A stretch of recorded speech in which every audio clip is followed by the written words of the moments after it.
अस्सलाम वालेकुम दोस्तों, आप देख रहे हैं Altaf Malik YouTube official channel. आपसे रिक्वेस्ट है, जिन्होंने मेरे चैनल को सब्सक्राइब नहीं किया वो मेरे चैनल को सब्सक्राइब कर लें, बेल आइकन को प्रेस कर दें, वीडियो को लाइक भी करें, इसको ज़्यादा से ज़्यादा शेयर भी करें।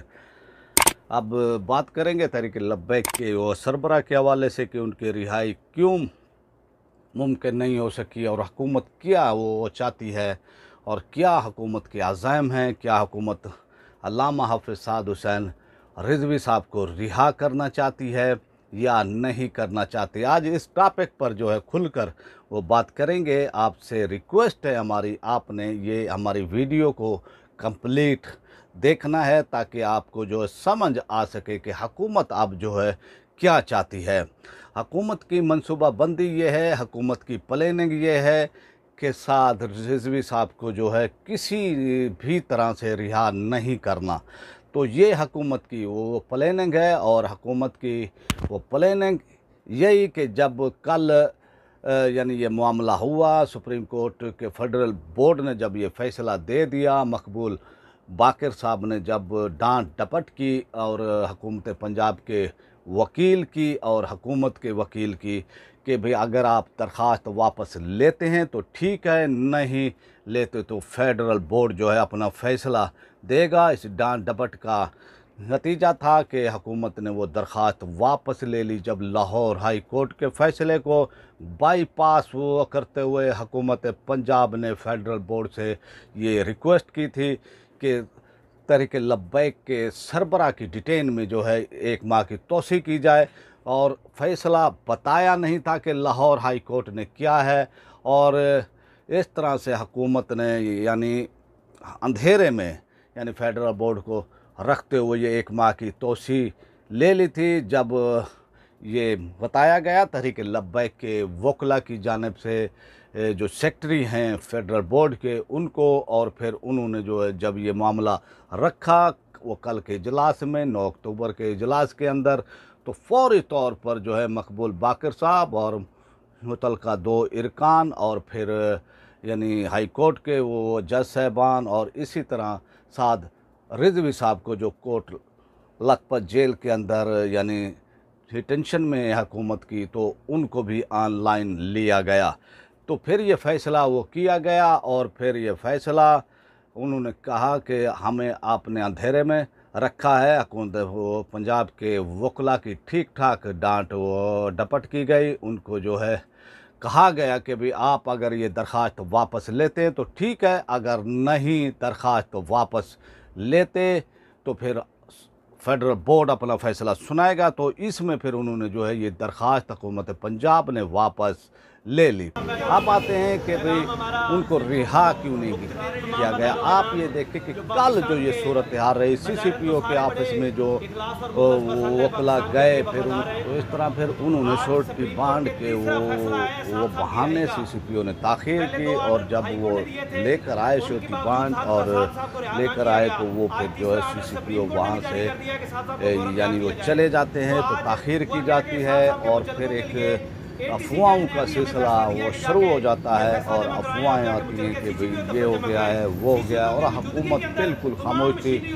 और फिर वो तहरीक लब्बैक के कारकुनान की वो तरफ से एक तो बलूचिस्तान के जो उनके रुकन शूरा हैं वो ऐलान वो करते हैं कि हम कोर्ट लखपत से नहीं जाएंगे जब तक रिहा नहीं किया जाता। तो इस तरह की जो है वो खबरें आती रहीं।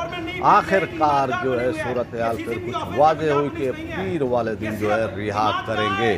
तो इस तरह से फिर वो वापस चले गए। जो लोग आए हुए थे वो वापस चले गए, जामा मस्जिद रहमतुल लिल आलमीन में वो चले गए थे। लेकिन हुकूमत आज एतवार है और आज भी जो है छोड़ने के मूड में नहीं है, और मेरा नहीं ख्याल कि हुकूमत वो छोड़ेगी। हुकूमत की एक प्लानिंग थी, एक मंसूबा बंदी ये थी कि भाई ये यहाँ पर आएँ, जमा हूँ, कोई ना कोई जो है यहाँ पर कोई ऐसा वो क्लैश हो जाए इंतज़ामिया से या कोई, ताकि हम इसको अमन व अमान का बहाना वो बनाकर तो फिर से जो है साद रिज़वी साहब को डिटेन ये कर दें। लेकिन मैं वो समझता हूँ कि इस हुकूमती वो प्लानिंग को नाकाम बनाया है तहरीक लब्बैक की शूरा ने। पहले ये इतलात आती रही कि वो धरना वो देने जा रहे रहे हैं और एक अफवाहों का बाजार इतना वो गर्म हुआ और ये इतलात आती रही कि भाई धरना दिया जा रहा है, कभी क्या इतलात आती रही। लेकिन मैं वो समझता हूँ कि बिल आखिर एक बहुत ही समझ वो बोझ वाला विजडम वाला फैसला किया गया कि तहरीक लब्बैक के जो लोग वहाँ पर जो कोट लखपत जेल आए हुए थे वो वापस चले गए। और मैं वो समझता हूँ बहुत ही अच्छा फ़ैसला किया है, ताकि हुकूमत को किसी भी तरह का जो है यानी मौका नहीं देना चाहिए कि हुकूमत किसी यानी बहाना ऐसा वो बनाकर ऐसे मामलात वो करके कि तहरीक लब्बैक की और फिर वो डिटेंशन में इजाफा चाहे। तो मैं वो समझता हूँ ये प्लानिंग को खाक में हिलाया है तहरीक लब्बैक की शूरा ने, और इस तरह से हुकूमत अपनी ही यानी उसमें थी कि भी हम कोई ना कोई अमन अमान का मामला वो करेंगे ताकि फिर जो है यानी सादर रिजवी साहब को डिटेन किया जाए। तो इस तरह से हुकूमत की ये वो प्लानिंग थी और तहरीक लब्बैक की शूरा ने इसको नाकाम वो किया। फिर अब अखलाकी कानूनी वो जवाज़ अब नहीं है हुकूमत के पास कि मज़ीद तहरीक लब्बैक के सरबराह को डिटेन किया जाए और उनको जेल में रखा जाए। अब उनके पास कोई भी ग्राउंड जो है नहीं ये बची है। बाकी एक जो है वो ग्राउंड अगर बची है तो वो केसों में चार्ज करना है, और इस पर मैं मुफस्सल पहले अपने व्लॉग बना चुका हूँ, कह चुका हूँ कि ये हुकूमत अगर केसों में चार्ज वो करती है तो फिर अदालतों में पेश वो करना वो पड़ेगा, अदालतों में फिर उनको जो है लेकर आना वो पड़ेगा, और फिर इस तरह से वो ख़बरें वो बनेंगी हर हफ्ते, हर 2 हफ्ते बाद वो अदालतों में अल्लामा हाफिज़ साद हुसैन रिजवी साहब को लेकर आना वो पड़ेगा। और अब आप ये देखें कि जो इम्प्रेशन अब जा रहा है अवाम के अंदर जा रहा है, जो इमेज इस हुकूमत का बिल्डअप हुआ है और जो एक तासुर कायम हो गया अवाम के अंदर कि तहरीक लब्बैक के साथ इस वक्त जुल्म किया जा रहा है, उनके सरबराह के साथ जो है जुल्म वो किया जा रहा है, जो ये कहते थे कि जी ये अदालतों को नहीं मानते, और इस तरह की हुकूमत ने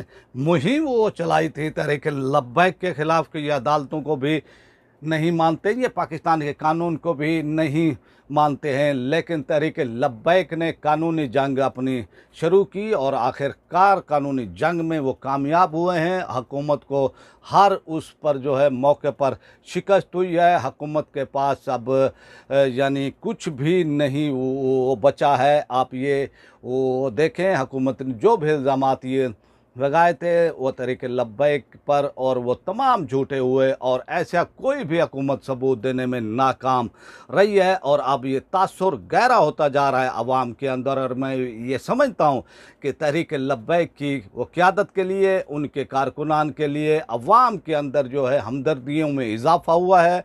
और जो ये हुकूमत ये चाहती थी कि तहरीक लब्बैक को कालादम वो करके, तहरीक लब्बैक को जो है बैन वो करके, उनकी शूरा को अरेस्ट करके, उनके सरबराह को जेल में बंद करके वो ये समझते थे कि हम जो है कामयाब हो गए हैं। लेकिन अब जो है दुगनी जो है यानी सूरत हाल ये हो गई है कि अवामी हमदर्दियाँ तहरीक लब्बैक को हासिल हो चुकी हैं, और अब तहरीक लब्बैक खालिसतन पॉलिटिकल मजहबी जमात जो है अब वो बनकर उभरी है। और ये मैं वो समझता हूँ कि हुकूमत के लिए जो है बहुत बड़ा डेंट ये पड़ा है, और हुकूमत ने सोचा था कि भाई इनको अवामी हिमायत से महरूम वो करना है, क्योंकि मेन स्ट्रीम मीडिया हुकूमत के अंडर में, वहाँ पर सेंसरशिप की गई कि भाई तहरीक लब्बैक की आपने कोई ख़बर नहीं देनी। इसी तरह यानी मीडिया को, इलेक्ट्रॉनिक मीडिया को और सोशल मीडिया को भी कंट्रोल करने की वो कोशिश की गई। इनके पेजेस उड़ाए गए, इनकी जो आईडीज़ है वो उड़ाई गई, उनको बंद किया गया। लेकिन मैं ये समझता हूँ कि तहरीक लब्बैक की हिकमत अमली ने हुकूमत को कहीं का भी नहीं छोड़ा है। हर मामले में इनको खिफत उठाना ये पड़ी है। हर मामले में अदालतों में हुकूमत ने झूठ बोले वो सबके सामने आया है, कौम के सामने आया है। कौम समझती है कि भी एक फ्रांस के सफ़ीर का मुतालबा किया था और ये हर सियासी पॉलिटिकल मजहबी पार्टी का एहतजाज करना हक है। कानून आइन पाकिस्तान का जो है इजाज़त देता है कि कोई भी शख्स यानी एहतजाज कर सकता है, लेकिन तहरीक लब्बैक के साथ ये जो यानी एक सलूक किया गया है, मैं वो समझता हूँ कि ये तहरीक लब्बैक की क़ुव्वत से खौफ ज़दा होकर किया गया। तहरीक लब्बैक को जो अवामी सपोर्ट हासिल थी उससे जो है खौफ यानी खाकर कि ये तो एक क़ुव्वत अब उभर रही है। एक तो क़ुव्वत यानी अवामी तौर पर जो है, आप ये देखें पहले जो भी यानी ऐसी पार्टियाँ थी, मजहबी पार्टियाँ थी, उनके जो हैं यानी कोई ना कोई यानी पॉकेट होते थे, वो पूरे पाकिस्तान में नहीं होती थी। तो हर इलाके में उनका 1-2 सीटें या 3-4 वो सीटें या 5-6 वो सीटें, बस इससे ज़्यादा नहीं होती थी। लेकिन तहरीक लब्बैक एक पहली तो वो दफ़ा सामने आई, एक ऐसी जमात बनकर सामने आई है कि क़याम पाकिस्तान से लेकर आज तक कोई भी मजहबी तंजीम इस तरह से नहीं उभरी और अवाम में मकबूलियत जो है इस तरह से हासिल नहीं की जो तहरीक लब्बैक ने हासिल की है। और ये मैं वो समझता हूँ कि और हुकूमती इन इक़दामात की उससे और इसमें बड़ी तेज़ी आई है और बड़ी तेज़ी से जो है तहरीक लब्बैक एक अवामी पॉलिटिकल पार्टी भी बन चुकी है। और ये अब हुकूमत के लिए बहुत ही परेशान कुन इस वक्त सूरत हाल वो पैदा हो चुकी है। इमरान खान के लिए भी वो इसलिए कि इनको चैलेंज वो करने वाला सियासी तौर पर कोई नहीं था और ये समझते थे कि भी आइंदा भी मैं 5 साल जो है वो हुक्मरान वो बन जाऊंगा, आइंदा भी मेरी पार्टी जीतेगी। लेकिन अब सबसे बड़ी दीवार जो है वो तहरीक लब्बैक जो है वो बनकर यानी खड़ी है। और इसीलिए फिर इसने इमरान खान ने और इनके हवारियों ने ये कोशिश की कि तहरीक लब्बैक को दबा दिया जाए, तहरीक लब्बैक को बैन वो कर दिया जाए और इनके लोगों को 4th शेड्यूल में डाल दिया जाए। हालांकि ये लोग पुरअमन और ये हमेशा से पुरअमन रहे और हमेशा से इन्होंने कोई भी कानून को अपने हाथ में नहीं लिया।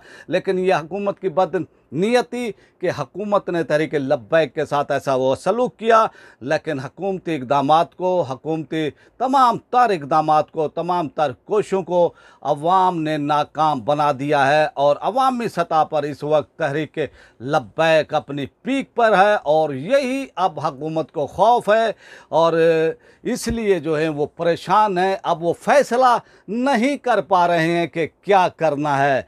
तो मैं वो पहले भी वो कह चुका हूँ कि साद हिज़्बी साहब वाला मामला इमरान खान के लिए आगे कुआं पीछे खाई वाला है। और इस वक्त अगर वो छोड़ते हैं तो वो समझते हैं कि ये जो रबी अव्वल का महीना है और इसमें वो पूरे पाकिस्तान के दौरे करेंगे और ये महीना आशिकाने मुस्तफ़ा जो हैं यानी हजूर अलैहिस्सलातु वस्सलाम पर दरूद व सलाम वो पढ़ते हुए बाहर आते हैं, महफ़िलें वो करते हैं और इस तरह से ये पूरा पाकिस्तान जो है बाहर होता है। 12 रबी अव्वल को पाकिस्तान के अंदर बाहर होता है। तो एक पैगाम ये जो है वो तहरीक लब्बैक के वो सरबरा अपना पैगाम वो देंगे और इससे जो है हुकूमत वो घबरा रही है।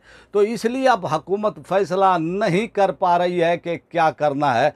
तो देखते हैं कि कल तक का जो इन्होंने पीर का जो सोमवार का टाइम दिया है, हुकूमत क्या करती है, रिहा करती है या फिर और किसी केस में चार्ज वो करती है। तो ये तो फिर कल ही इसका वो चलेगा, वो पता कि हुकूमती मनसूबाबंदी क्या है। लेकिन अब तक की तमाम हिकमत अमली हुकूमत की जो है फेल हो चुकी है और तहरीक लब्बैक जो है इस वक्त बहुत बड़ी सियासी क़ुव्वत बनकर उभरी है। और पहली पॉलिटिकल पार्टी पाकिस्तान से ये वो पाकिस्तान में पहली बार और ऐसा हुआ कि एक पॉलिटिकल पार्टी पूरे पाकिस्तान में इस तरह से इनको अवामी सपोर्ट मिली है और ये हुकूमत के लिए और इमरान खान के लिए ख़तरे की घंटी है। अब आपसे चाहते हैं इजाज़त और आपसे हमारी रिक्वेस्ट है, जिन्होंने मेरे चैनल को सब्सक्राइब नहीं किया वो मेरे चैनल को सब्सक्राइब कर ले, बेल आइकन को प्रेस कर दे, वीडियो को लाइक भी करें, इसको ज़्यादा से ज़्यादा शेयर भी करें और अपने राय का इज़हार कमेंट बॉक्स में लाजमी करें। पाकिस्तान जिंदा।